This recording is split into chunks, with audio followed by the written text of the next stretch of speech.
Bonjour et bienvenue sur Talk Paris. Bonjour à tous. Nous sommes vraiment ravis de vous retrouver ici aujourd'hui. Salut tout le monde, merci d'être avec nous. Je m'appelle Coralie. Et moi, je m'appelle Guillaume. Sur cette chaîne, nous vous aidons à pratiquer le français de la vie quotidienne de manière naturelle et simple. Aujourd'hui, nous avons un sujet très intéressant et très utile.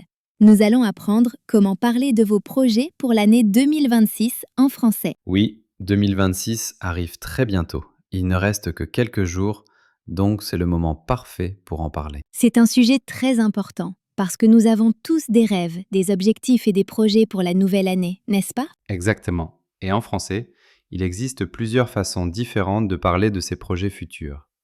Certaines sont plus formelles, d'autres plus familières, et d'autres encore sont utilisées pour des projets très précis. Aujourd'hui, nous allons vous montrer comment exprimer vos projets pour 2026 de façon naturelle, comme un francophone. Et n'oubliez pas de liker cette vidéo et de vous abonner à Talk Paris pour encore plus de pratique du français. Ça nous aide énormément. Et surtout, restez jusqu'à la fin de la vidéo parce que nous avons une question très spéciale pour vous. Alors vous êtes prêts? C'est parti. Alors Guillaume, j'ai une question pour toi. Bien sûr, je t'écoute. 2026 arrive à grands pas. Est-ce que tu as déjà des projets pour la nouvelle année? C'est une bonne question. Oui, j'ai quelques projets. J'ai vraiment envie de faire de 2026 une très belle année. Oh, ça a l'air passionnant. Dis-moi en plus. Qu'est-ce que tu prévois de faire? D'abord, je vais apprendre une nouvelle compétence. Je vais apprendre à jouer de la guitare. La guitare? Waouh, c'est génial! Je ne savais pas que tu aimais la musique. Oui, j'ai toujours voulu jouer d'un instrument, mais je n'ai jamais vraiment eu le temps. Alors en 2026, je vais enfin me lancer. C'est un excellent projet. Apprendre quelque chose de nouveau, c'est toujours une bonne idée. Et comment tu vas apprendre? Tu vas prendre des cours? Je prévois de suivre des cours en ligne. Il y a beaucoup de bons cours de guitare sur YouTube et sur d'autres plateformes. Je vais m'entraîner tous les jours pendant au moins 30 minutes. Tous les jours? C'est impressionnant. Tu es vraiment motivé. Oui, c'est le plan. On verra si j'y arrive vraiment. Je crois en toi, Guillaume. Et à part ça, est-ce que tu as d'autres projets pour 2026? Oui, j'aimerais aussi voyager davantage. J'espère visiter au moins 3 nouveaux pays l'année prochaine. 3 pays? Et tu aimerais aller où? Je pense au Japon, peut-être à l'Espagne et éventuellement à la Nouvelle-Zélande. Mais rien n'est encore confirmé. Et toi, Guillaume, quels sont tes projets pour 2026? Oh, j'ai pas mal de projets. D'abord, je vais me concentrer sur ma santé. Ta santé? Qu'est-ce que tu veux dire exactement? Eh bien, je veux faire plus d'exercices régulièrement. En ce moment, je fais du sport seulement 1 ou 2 fois par semaine. Mais en 2026, je vais aller à la salle de sport au moins 4 fois par semaine. 4 fois par semaine? C'est un objectif ambitieux. Oui, je sais, mais je suis vraiment déterminé. Je prévois aussi de manger plus sainement. Moins de fast-food et plus de repas faits maison. C'est un très bon plan. Un corps en bonne santé, c'est aussi un esprit en bonne santé. Exactement. Et ce n'est pas tout. Je prévois aussi de lire plus de livres en 2026. Combien de livres tu aimerais lire? Je vais essayer de lire au moins 24 livres. Ça fait 2 livres par mois. 2 livres par mois, c'est impressionnant. Quel genre de livres tu aimes lire? J'adore les romans de fiction, surtout les histoires de mystère et d'aventure. Mais je veux aussi lire quelques livres de développement personnel. Les livres de développement personnel sont très populaires en ce moment. Tu as déjà des titres précis en tête? Pas encore, mais je vais faire une liste. Je pense aussi rejoindre un club de lecture pour rester motivé. C'est une excellente idée. Un club de lecture peut vraiment t'aider à rester régulier. J'espère. Ah, et encore une chose. Je vais faire plus de bénévolat. Du bénévolat? Où ça? Je prévois de faire du bénévolat dans un refuge pour animaux près de chez moi. J'adore les animaux et je veux aider les chiens et les chats qui ont besoin d'un foyer. Peut-être 2 fois par mois le week-end. Je vais regarder leur planning et m'inscrire bientôt. On dirait que 2026 va être une année bien remplie et très enrichissante. Oui, je suis vraiment enthousiaste pour 2026. Tu sais, Guillaume, pendant que nous parlions de nos projets, nous avons utilisé beaucoup d'expressions différentes. C'est vrai. Nous n'avons pas seulement dit « je vais faire ceci » ou « je veux faire cela ». Nous avons utilisé plusieurs façons différentes pour parler de projets futurs. Exactement. Alors maintenant, prenons un moment pour expliquer clairement ces différentes expressions à nos spectateurs. Très bonne idée. Aidons tout le monde à comprendre quand et comment utiliser chaque expression. D'accord. La première façon dont nous avons parlé des projets, c'est avec l'expression « aller » plus infinitif. Tu t'en souviens? Oui. Par exemple, tu as dit Je vais me concentrer sur ma santé et je vais aller à la salle de sport 4 fois par semaine. Parfait. Aller plus infinitif est utilisé quand on a un projet ou une intention bien définie. C'est quelque chose que l'on a déjà décidé. Exactement. Donc, si j'ai déjà pris une décision, j'utilise je vais. Par exemple, je vais commencer à pratiquer le français en janvier. Cela veut dire que c'est décidé. Tout à fait. Moi aussi, j'ai utilisé je vais quand j'ai dit je vais apprendre la guitare et je vais m'entraîner tous les jours. Ce sont des intentions claires. Maintenant, la deuxième expression, c'est prévoir de. Tu l'as utilisé quand tu as dit je prévois de lire plus de livres et je prévois de faire du bénévolat. Oui, prévoir de est un peu différent. Cela veut dire que tu as un plan, mais que ce n'est peut-être pas encore totalement confirmé. Tu y penses et tu t'organises. C'est ça. Tu as l'idée et le plan, mais il reste encore des détails à régler. Par exemple, quand tu dis « je prévois de suivre des cours en ligne », tu sais que tu veux le faire, mais tu ne t'es pas encore inscrit. Exactement. Donc je vais est plus définitif et je prévois de est un plan en cours d'organisation. Il y a aussi une autre expression que nous avons utilisée, espérer ou vouloir. Tu te rappelles? Oui, j'ai dit j'espère visiter 3 pays et je veux voyager davantage. Voilà.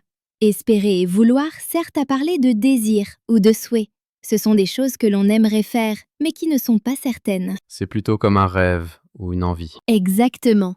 Quand j'ai dit « j'espère visiter le Japon », ça veut dire que j'en ai très envie, mais je ne sais pas encore si ce sera possible. Peut-être que tu dois encore économiser de l'argent ou vérifier ton emploi du temps. C'est ça. Donc on a 3 niveaux. Premièrement, aller plus infinitif pour un projet décidé. Deuxièmement, prévoir de pour un plan en préparation. Troisièmement, espérer ou vouloir pour un souhait ou un rêve. Excellent résumé, Coralie. Donnons maintenant encore quelques exemples à nos spectateurs. Bonne idée? Maintenant, faisons un peu de pratique avec différentes situations. Guillaume, imagine que quelqu'un te pose une question sur tes projets professionnels pour 2026. Très bon exemple. D'accord. Pour ma carrière, je vais demander une promotion à mon responsable.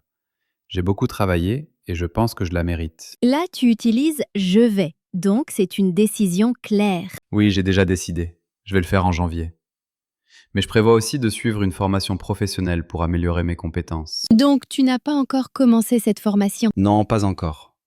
Je prévois d'abord de chercher différentes formations, puis de choisir la meilleure. Oui, j'espère créer ma propre petite entreprise un jour, peut-être fin 2026 ou en 2027.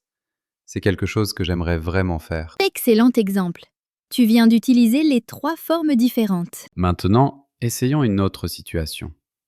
Coralie, pose-moi une question sur ma vie personnelle. D'accord.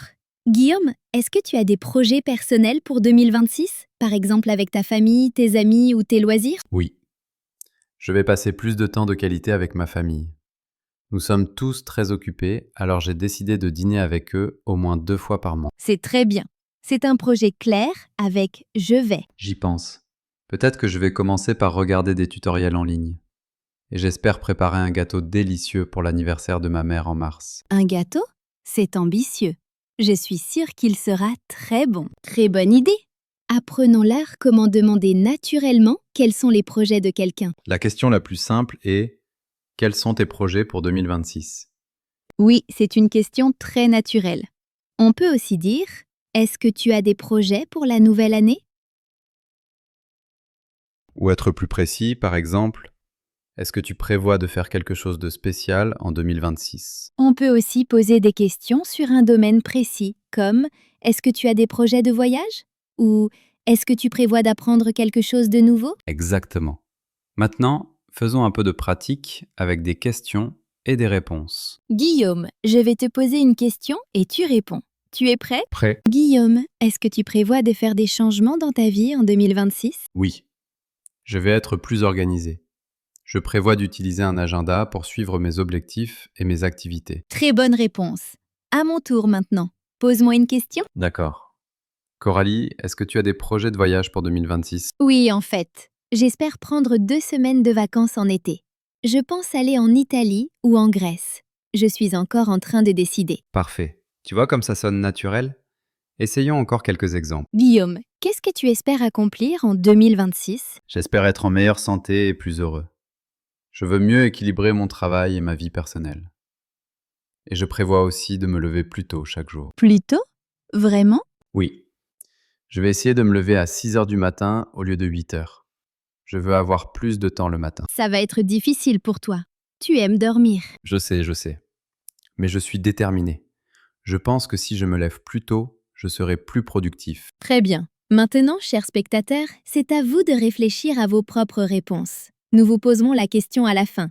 D'accord, Coralie. Maintenant, il faut parler de quelque chose de très important. De quoi s'agit-il? Nous devons parler des erreurs courantes que les apprenants font quand ils parlent de leurs projets futurs en français. Oui, c'est très important.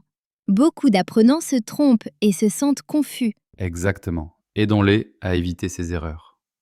La première erreur fréquente, c'est d'utiliser le futur simple quand il faudrait utiliser aller plus infinitif. Tu peux expliquer? Bien sûr.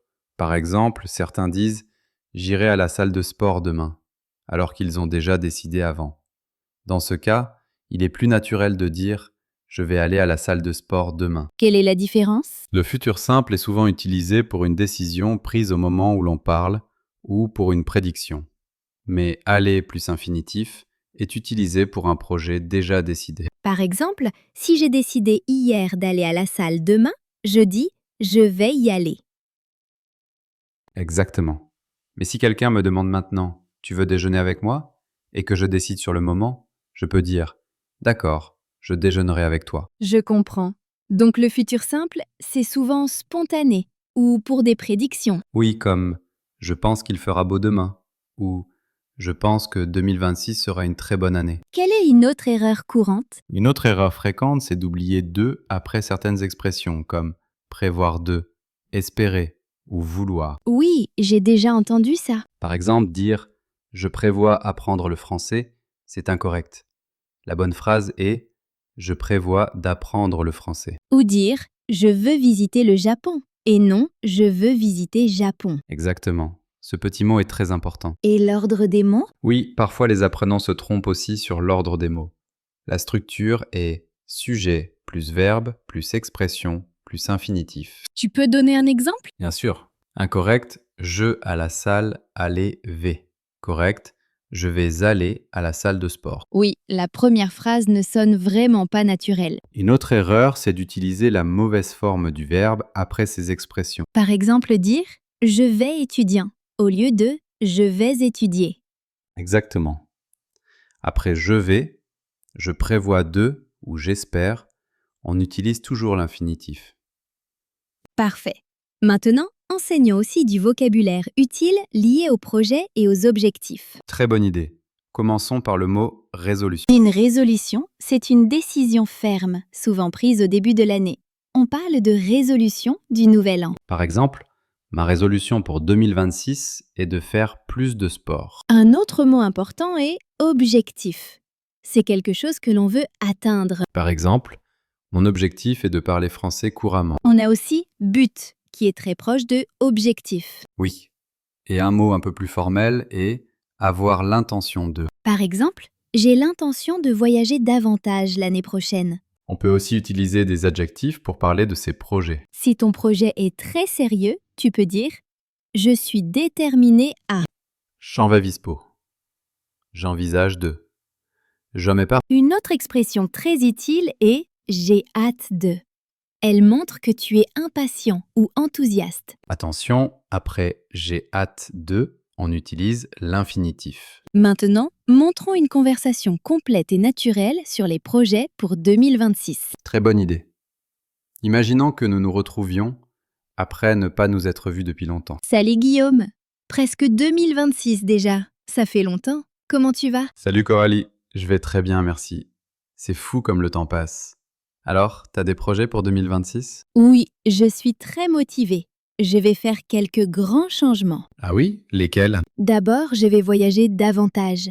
J'ai déjà réservé un voyage en Thaïlande en février. Incroyable. Combien de temps? 2 semaines. Je vais visiter Bangkok, Chiang Mai et quelques îles. Ça a l'air fantastique. Et côté travail? J'envisage de demander une augmentation. Je travaille dans cette entreprise depuis 3 ans. Tu as raison. Et toi, quels sont tes projets? Je vais me concentrer sur ma santé et je prévois d'aller à la salle de sport régulièrement. Super. Et autre chose? J'espère aussi apprendre une nouvelle langue, peut-être le français encore plus sérieusement. Excellente idée. 2026 s'annonce très bien. Voilà comment avoir une conversation naturelle sur ses projets futurs. Faisons maintenant un petit résumé. Premièrement, aller plus infinitif pour un projet décidé. Deuxièmement, prévoir 2 pour un plan en cours d'organisation. Troisièmement, espérer ou vouloir pour un rêve ou un souhait. Et maintenant, la question du jour. Quelle est une chose que vous prévoyez ou espérez faire en 2026? Écrivez votre réponse dans les commentaires en utilisant les expressions apprises aujourd'hui. Par exemple, je vais apprendre le français couramment. Je prévois de voyager dans un nouveau pays. J'espère trouver le travail de mes rêves. Nous lisons tous vos commentaires et ils nous font toujours très plaisir. Si vous êtes arrivé jusqu'ici, écrivez bonjour dans les commentaires. Et n'oubliez pas de vous abonner à Taux de Paris. Nous vous souhaitons une excellente année 2026, pleine de réussite et de progrès en français. Continuez à apprendre, continuez à pratiquer. À très bientôt. Au revoir.